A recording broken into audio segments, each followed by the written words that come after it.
ठीक है। इतना बड़ा होता है कि ये सिर्फ 1 घंटे में 13,000 लीटर डीजल खपत करता है। तो आखिर इतना बड़ा इंजन किस काम में आता है, चलिए जानते हैं। दोस्तों, इस इंजन का नाम वाटसिला सोल्जर है। ये इंजन 3 मंजिला इमारत जितना ऊंचा है और इसकी लंबाई 26 मीटर होती है। इस तरह के इंजन का इस्तेमाल बड़े बड़े कार्गो शिप्स और ऑयल टैंकर शिप्स को चलाने के लिए किया जाता है। जहाज को 100 किलोमीटर चलाने पर ये engine 1 lakh litre diesel P जाता है। इतना बड़ा और पावरफुल इंजन न सिर्फ भारी डीजल खपत करता है, बल्कि इसे चलाने के लिए हजारों किलोवाट की बिजली भी चाहिए।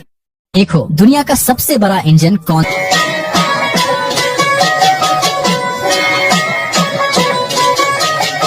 दरख्त है जिसमें से हर वक्त खून रिसता रहता है। क्या वाकई ये वो जजीरा है जिसमें दजाल कैद है? आज हम आपको दुनिया के सबसे पुरस्कार जजीरे से मुतल्लिक आम मालूमात फराहम करेंगे। लिहाजा इस कीमती और मालूमाती वीडियो को शुरू से लेकर आखिर तक जरूर देखिएगा ताकि आपकी मालूमात में खातिर खा इजाफा हो सके। तो आइए चलकर मौजू का बाकायदा आगाज करते हैं। दोस्तों, ये बात तो आप जानते ही होंगे कि दजाल का नाम हमेशा बुराई के साथ मंसूब किया जाता है। ये वो किरदार है जिसके हवाले से नबी अकरम सल्लल्लाहु अलैहि वसल्लम की कई हदीसों में इसका जिक्र मौजूद है। इस्लामी तालीमात के मुताबिक आलम इस्लाम के लिए दजाल का खरूज मुश्किल तरीन और फितना अंगेज दौर होगा, क्योंकि दजाल शैतानी कुव्वतों का मजहर होने के साथ साथ दुनियावी ताकतों से भी भरपूर होगा और इसके जरिए वो दुनिया में तबाही मुसल्लत करेगा।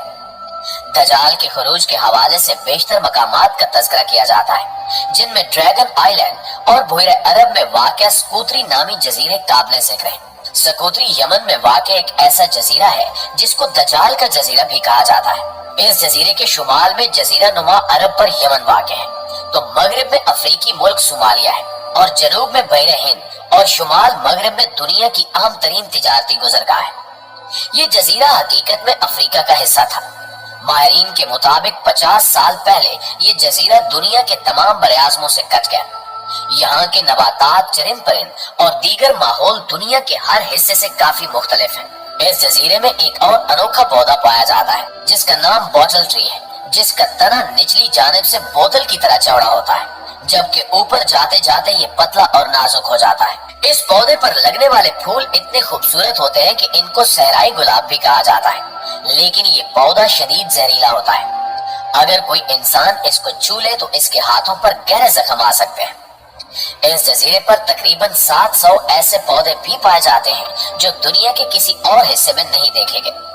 आप शायद यकीन न करें, मगर इस जजीरे की मिट्टी को दुनिया की जरखेज तरीन मिट्टी में शुमार किया जाता है, जिसमें बीज या पौधा उगने की ताकत बहुत ज्यादा है। दोस्तों, इस जजीरे में एक खास किस्म का दरख्त भी पाया जाता है जिसको ड्रैगन ब्लड ट्री कहा जाता है। मकामी लोग इस दरख्त को दमुल अख्वीन के नाम से भी पुकारते हैं, जिसका मतलब 2 भाइयों के मुख्तलिफ रिवायात में किया जाता है। यहूदी गरकत के बाद इस दरख्त को बहुत ज्यादा मुकद्दस और अहम तस्वुर करते हैं। यहूदियों का मानना है कि यह दरख्त दजाल की खुराक है। इसके अलावा इस जजीरे से थोड़े फासले पर एक ऐसा दरिया पाया जाता है जिसका पानी हर वक्त खौलता रहता है। जब माहिरीन ने इस दरिया पर तहकीक की तो हैरान रह गए, क्योंकि इस दरिया का पानी 200 डिग्री फ़ारेनहाइट पर खौलता है, जो कि एक आम काफी के मग से बहुत ज्यादा गर्म होता है। इस दरिया के किनारे पर खड़े इंसान को यूं महसूस होता है जैसे वो किसी हमाम में हो, जहां भाप से गर्माइश का काम लिया जाता है। माहिरीन का मजीद कहना है कि ऐसा दर्जा हरारत किसी कुदरती आतिशफशां में तो हो सकता है, लेकिन किसी दरिया के पानी में ऐसा होना इंतहाई हैरान कुन है। अगर इस दरिया के पानी में हाथ डाला जाए तो 1 सेकंड से भी कम वक्त में 3 डिग्री तक जल जाएगा, और अगर कोई गलती से इस दरिया के खौलते पानी में गिर जाए तो उसका जिंदा बचना नामुमकिन है। दोस्तों, आपको बताते चले कि दुनिया में उबलते हुए दरिया तो मुख्तलिफ जगहों पर मौजूद है, लेकिन वो किसी मुतहरिक आतिशफशां या मकनातीसी सिस्टम से जुड़े हैं। मगर इस दरिया के नजदीक तरीन आतिशफशां 400 मील की दूरी पर वाक़ है। यही वो हैरान कुन वजह है कि कोई भी इसके बारे में नहीं जान सका कि आखिर इस दरिया के इंतहाई गर्म होने की वजह के पीछे क्या राज छुपा है। और ये कहा जाता है कि ऐसा अभी से नहीं बल्कि बरसों से ये सिलसिला जारी सारी है। आपको ये जानकर भी मजीद हैरत होगी कि जजीरे में बैक वक्त सहरा, साहिल, पहाड़ और गारें मौजूद हैं। इस जजीरे में एक जानिब सफेद मिट्टी के साहिल मौजूद हैं और दूसरी जानिब इसी मुख्तसर जजीरे में 1500 मीटर बुलंद पहाड़ भी हैं। جہاں پر ایسی غاریں ہیں جہاں پر قدیم دور کے انسانوں کے آثار ملے ہیں، جو یہ ثابت کرتے ہیں کہ یہ جزیرہ کسی نہ کسی دور میں انسانوں کا مسکن ضرور رہا ہے۔ یہاں یہ سوال بھی ذہن میں ابھرتا ہے کہ آخر ان سب باتوں کا تعلق دجال سے کس طرح ہو سکتا ہے؟ تو آپ نے سن رکھا ہوگا کہ دجال کا خروج مشرق سے ہوگا اور ایسی جگہ سے ہوگا جہاں پر مشرق وسطیٰ کو وہ متاثر کر سکے۔ اس کے علاوہ اس کی رہائش کی جگہ منفرد ہوگی۔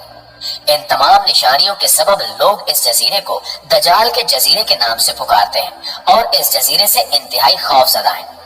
دین و مذہب کے حوالے سے جو کردار نامور ہیں، ان میں سے دجال کا کردار منفی معنوں میں ہی لیا جاتا ہے۔ بہت سے لوگوں کا خیال ہے کہ دجال ایک فرضی کردار ہے، جبکہ کچھ لوگوں کے نزدیک یہ ایک علامت ہے۔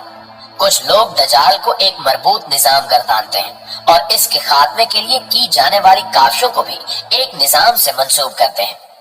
فتنہ دجال سے بچنے کے لیے حضور اکرم صلی اللہ علیہ وآلہ وسلم بکثرت دعا کیا کرتے تھے اور صحابہ کرام کو دجال کے حوالے سے خبردار بھی کرتے تھے، جس کا اصل مقصد اپنی امت کو اس فتنے سے بچنے کی طرف راغب کرنا تھا۔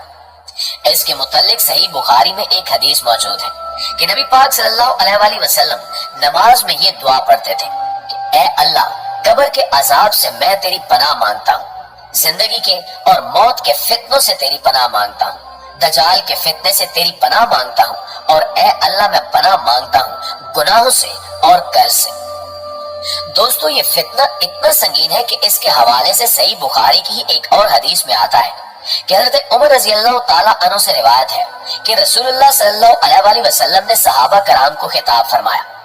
آپ صلی اللہ علیہ وآلہ وسلم نے اللہ تعالیٰ کی حمد و ثنا بیان کی جو کہ اللہ کی شان کے لائق تھی، پھر دجال کا ذکر فرمایا اور فرمایا کہ میں بھی تمہیں اس کے فتنے سے ڈراتا ہوں۔ کوئی نبی ایسا نہیں گزرا جس نے اپنی قوم کو اس فتنے سے نہ ڈرایا۔ حضرت نوح علیہ السلام نے بھی اپنی قوم کو دجال کے فتنے سے ڈرایا تھا، لیکن میں اس کے بارے میں تم سے ایک بات کہوں گا جو کہ اس سے قبل کسی نبی نے اپنی قوم سے نہیں کہی، اور وہ بات یہ ہے کہ دجال کانا ہوگا اور اللہ تعالیٰ اس عیب سے پاک ہے۔ اسی طرح صحیح بخاری میں حضرت ابو ہریرہ رضی اللہ تعالیٰ عنہ سے روایت ہے کہ حضور پاک صلی اللہ علیہ وآلہ وسلم نے فرمایا کہ کیوں نہ میں تمہیں دجال سے متعلق ایک ایسی بات بتاؤں جو کہ کسی نبی نے اپنی قوم کو ابھی تک نہیں بتائی۔ وہ بات یہ ہے کہ دجال کانا ہوگا، جنت اور جہنم جیسی چیز لائے گا، بس وہ جسے جنت کہے گا در حقیقت وہی دوزخ ہوگی، اور میں تمہیں اس کے فتنے سے اسی طرح ڈراتا ہوں جیسے حضرت نوح علیہ السلام نے اپنی قوم کو ڈرایا تھا۔ بیشتر علماء ان احادیث کی روشنی میں یہ بیان کرتے ہیں کہ دجال ایک حقیقی کردار ہوگا۔ دجال کی تشبیہات کے حوالے سے جو بھی باتیں کی جاتی ہیں وہ بالکل بھی درست نہیں ہیں۔ آخر میں یہ دعا ہے کہ اللہ تعالی ہم سب کو ایمان کی سلامتی عطا کرے اور اللہ سبحانہ و تعالی تمام مسلمانوں کو فتنہ دجال سے محفوظ فرمائے، آمین ثم آمین۔ جی تو معزز دوستو، یہ تھی ہماری آج کی ویڈیو۔ اس حوالے سے آپ دوستوں کی رائے کیا کہتی ہے کمنٹ سیکشن میں ہمارے ساتھ شیئر ضرور کیجیے گا۔ انشاءاللہ آپ سے ملاقات ہوتی ہے اگلے